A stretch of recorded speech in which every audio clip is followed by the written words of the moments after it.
오늘 이 영상을 끝까지 보시면 적어도 3가지를 아실 수 있습니다. 첫 번째, 아이의 자기주도 학습 능력과 정서지능을 높여주는 치트키를 아시게 될 거고요. 두 번째, 아이의 문제 해결 능력을 어떻게 키워줄 수 있는지 꿀팁을 말씀드리겠습니다. 단순히 학습 측면이 아니라 인생 전반에 있어서의 문제 해결 능력을 어떻게 키워나갈 수 있는지요. 세 번째, 아이의 사춘기 어떻게 더 잘 대비할 수 있는지, 그리고 지금 사춘기 자녀를 둔 부모님들은 어떻게 해야 지금 이 시기에 아이와 관계를 더 잘 맺을 수 있는지 뇌과학적 측면에서 인사이트를 드리도록 하겠습니다. 영상 재밌게 봐주세요.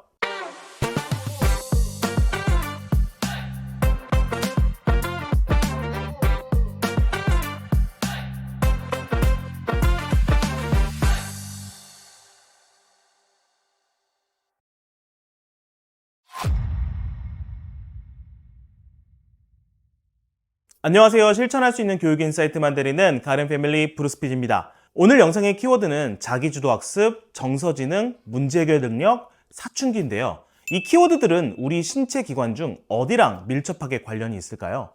뇌.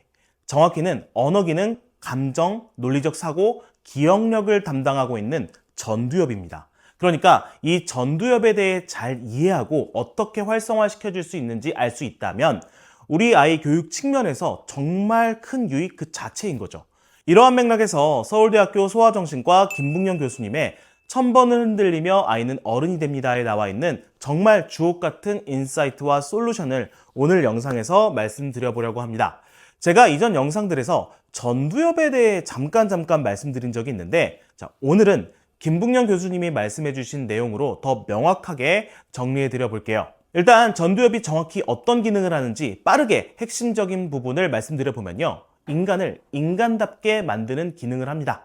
상황을 이해하는 이해력, 감정 조절력, 문제 해결 능력, 주의력, 그리고 결과를 예측할 수 있는 능력 담당을 한다고 하네요. 이 전두엽이요, 20년 동안 가지치기를 하는데 10대 초반에서 30대 초반까지 기나긴 리모델링을 진행한다는 것입니다.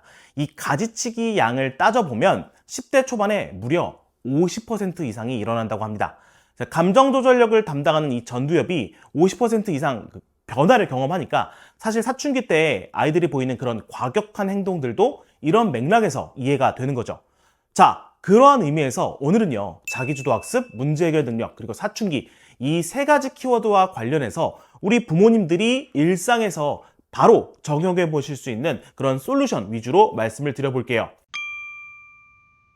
첫 번째, 자기주도 학습에 대해서 말씀을 드려볼게요. 자기주도 학습이 되려면 우리 아이에게 어떤 역량이 필요하다고 생각하시나요? 자, 스스로 공부하고 이해할 수 있는 학습 능력? 이것도 중요하겠지만 더 근본적으로는 자기조절력이 필요합니다. 욕구를 자제하고 해야 할 것에 집중하는 것. 자, 분노를 느끼지만 폭발하지 않고 상황에 맞게 표현하는 것. 자, 이런 능력들이 모두 자기조절력에 해당하는데요.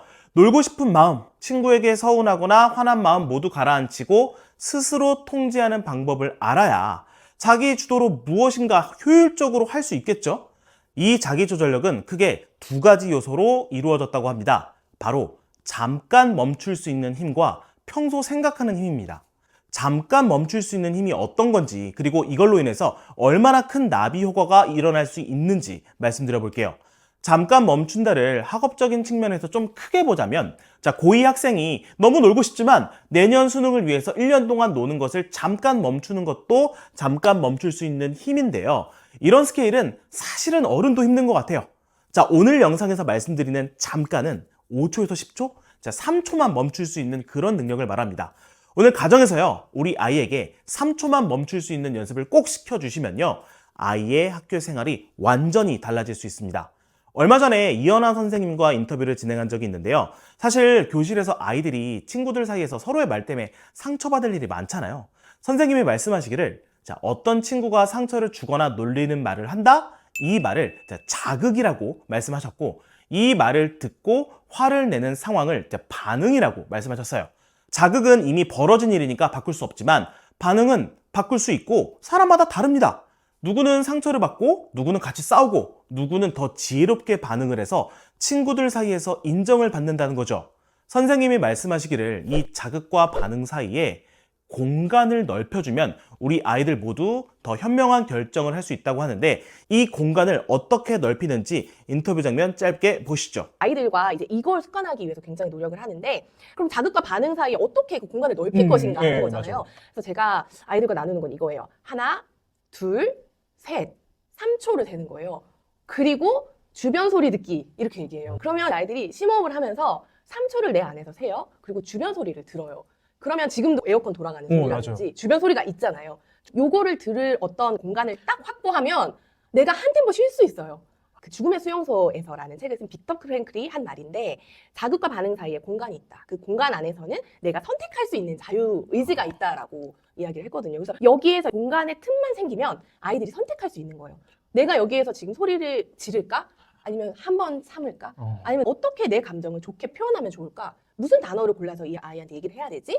이런 것들을 선택할 수 있는 여지가 생기더라고요. 그래서 이걸 아이들에게 꼭 가정에서도 이야기해 주셨으면 좋겠고요. 비단 아이들만의 이야기는 아닌 것 같아요. 저도 화가 나는 상황에서 3초를 세고 잠시 생각하는 시간을 가졌다면 지금보다 조금은 더 나은 삶을 살고 있지 않았을까? 자, 이런 생각을 해보게 되네요. 김북영 교수님도 우리 10대 아이들의 긍정 멘탈 관리를 말씀하시면서 마음 챙김을 강조하셨는데요. 마음 챙김의 솔루션으로 4가지를 말씀하셨는데, 첫 번째가 호흡에 집중하기입니다. 편안한 자세로 앉아서 천천히 깊게 호흡을 해보는 겁니다. 딴 생각이 나도 다시 호흡에만 집중을 하는 거예요. 자, 교수님이 말씀하시기를 이렇게 하는 것만으로도 마음이 차분해지고 스트레스가 줄어든다고 해요. 자, 두 번째가 신체 스캔입니다. 발끝부터 머리까지 신체의 각 부분에 집중하면서 긴장을 풀어주는 겁니다. 세 번째가 감각 자각인데요. 주변의 소리, 냄새, 촉감을 있는 그대로 느껴보는 겁니다. 자, 산책하면서 주변의 소리에 귀를 기울이는 것도 좋고요. 네 번째가 감정 인정인데요. 지금 감정을 판단하지 않고 그대로 받아들이는 거예요. 지금 불안하니까 빨리 안정돼야 돼. 자, 이런 생각 말고요. 그냥 내가 불안하구나 라고 인식하는 거라고 합니다. 그렇게 있는 그대로 받아들이면 오히려 그 감정이 줄어든다고 하네요. 두 번째, 우리 아이의 문제 해결 능력을 어떻게 향상시킬 수 있는지에 대해 말씀드려보려고 합니다. 여기서 말씀드리는 문제 해결 능력에서 문제는 국영수 시험 문제를 해결하는 능력을 의미하기도 하지만, 더 넓은 차원에서는 인생에서 만나게 되는 여러 문제들에도 해당이 됩니다. 여러분, 문제 해결 능력을 키우려면 뭐가 필요하다고 생각하세요? 자, 누군가는 그릿, 집요함이라고 이야기하겠지만, 집요한 건 문제 해결을 하는 과정에서 나오는 모습이고요. 집요하기만 해서 문제가 풀리지는 않겠죠. 문제 해결 능력에 가장 필요한 건 바로 문제를 다른 시각으로 볼 수 있는 창의력과 평소 생각하는 여유와 힘입니다. 자, 맨날 쉽게 푸는 그런 문제 유형 말고요. 처음 본 어려운 문제, 자, 이건 간단하게 답이 안 나오겠는데? 라고 느끼는 그런 문제들은요, 정말 집요한 고민만으로는 문제가 안 풀립니다. 자, 집요하게 전에 생각하지 않은 창의적인 방향으로 고민을 할 수 있어야 한다는 것입니다. 그러면 도대체 이 창의력이 어떻게 키워질 수 있을까요? 김북년 교수님에 의하면 고정된 틀에서 벗어나 한 생각이 다른 생각의 체계와 새롭게 만나는 지점, 바로 거기에서 창의력의 샘물이 솟아난다고 합니다. 쉽게 말씀드리면요, 공부 말고 이것저것 많이 경험해본 애들이 창의력이 좋을 가능성이 높고, 공부만 열심히 한 애들은 창의적이기 힘들다는 것입니다. 자, 그러면 이 창의력을 일상에서 어떻게 키워줄 수 있을 것인가? 인지과학자 김상균 교수님과의 인터뷰가 강력한 힌트가 될 수 있을 것 같은데요. 잠깐 보시죠. 창의성을 자꾸 기법을 공부하면 나온다고 하는데, 창의성은 최적화되지 않은 낯선 사고의 연결이에요. 낯선 사고의 대부분 버려지거나 뭐 쓸데없는 생각을 하지만, 여기서 정말 대박 아이디어가 나오는 거예요. 근데 계속 정답만 외워갔던 아이는 낯선 사고를 못하죠. 낯선 사고는 드러내는 순간, 아, 이거 정답이 아니잖아, 오답이잖아. 그렇게 문제 풀면 3분 안에 수학 한 문제 못 풀어. 교수님, 궁금한 게요. 내가 했던 이게 우리 아이의 탐험력이 조금 더 호기심을 자극한 것 같다. 그런 측면으로 혹시 기억나는 게 있으실까요? 예를 들어 마술 배우겠다, 뭐 줄넘기 배우겠다, 또 상모 돌리는 거 배우겠다. 저거 이제 무당이 추는 칼춤 같은 거 배웠어요. 실제 본인이 배우고 싶다고 있어. 뭐 다큐멘터리를 보더니 그래서 칼도 사주고 옷 같은 것도 사주고 배웠어요. 팔아요. 아이들용도 있어. 어쨌든 진짜 그런 거. 저희는 기준이 무용한 것. 당장 용도하고 연결 안 된 거 배워라. 저는 믿고 있었어요. 제가 공부했던 수많은 논문과 실험에서는 거기서 창의성이 나오고 도전이 나온다고 저는 믿고 있었기 때문에. 무용한 것. 여러분들 자녀들의 오늘 하루 일과는 어떻게 짜여져 있나요? 혹시 부모의 시각에서 정말 필수적이고 효율적인 것 위주로 하루가 채워져 있지 않나요? 지금 아이의 하루 일과에서 창의력이 자라날 수 있는 공간이 있나요? 한 번쯤 고민해 봐야 할 부분인 것 같습니다. 자, 그리고 앞서 말씀드린 자기 조절력도 그렇고 창의력도 그렇고 공통적으로 평소 생각하는 힘과 여유가 중요하다고 말씀드렸는데요. 생각하는 힘이 중요하다는 건 누구나 다 알고 있는데 그래서 어떻게 해야 이 생각하는 힘이 길러질까요? 결국 생각거리가 있어야 되고 그 인풋은 독서가 최고죠. 자, 김봉영 교수님이 말씀하시기를 책 읽는 습관을 들이려면 심심하게 하는 게 중요하다고 하셨는데요. 항상 뭔가를 하거나 어딘가에 가야만 하는 상황이 많다 보니까 아이들이 자연스럽게 생각할 시간이 부족한 것 같아요. 이러한 의미에서 독서는 가치 있는 느린 자극을 제공하고 생각하는 힘 그 자체를 키워준다고 말할 수 있는 거죠. 자, 겨울방학이 다가오고 있는데요. 굳이 시간, 돈 쓰면서 여기저기 가는 것보다 아이들과 함께 서울대 신입생들이 서울대 합격에 도움을 주었다고 꼽는 책들을 한 권이라도 같이 읽어보시는 것은 어떠실까요? 제가 책 리스트 한번 보여드리겠습니다. 캡처 준비하시죠.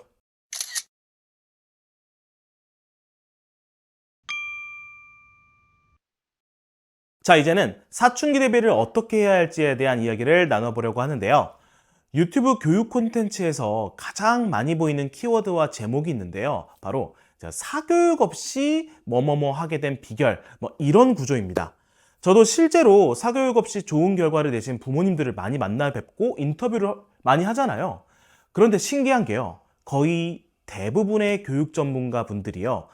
다른 사교육은 다 안 시켜도 여기에는 거의 돈을 안 아끼시더라고요.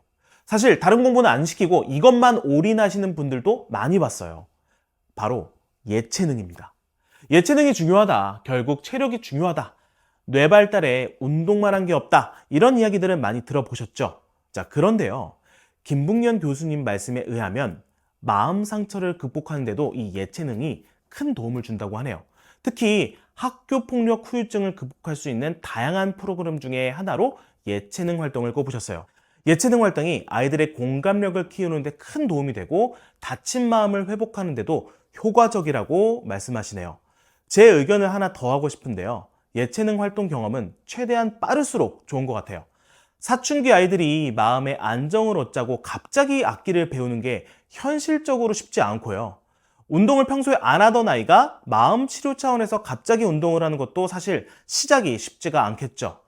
유치원, 초등 저학년 때 미리 예체능을 하면서 실력이나 체력을 쌓아놔야 학업 때문에 잠깐 중지하더라도 나중에 다시 시작해 볼 수 있는 여력이 생긴다는 거죠. 오늘 영상에서 자기주도 학습을 위해 정서지능 높이는 방법을 말씀을 드렸고 문제 해결 능력 향상을 위해서 창의력을 키워야 한다는 말씀을 드렸는데요. 하나의 키워드로 말씀드리면요. 잠시 멈춤 같아요.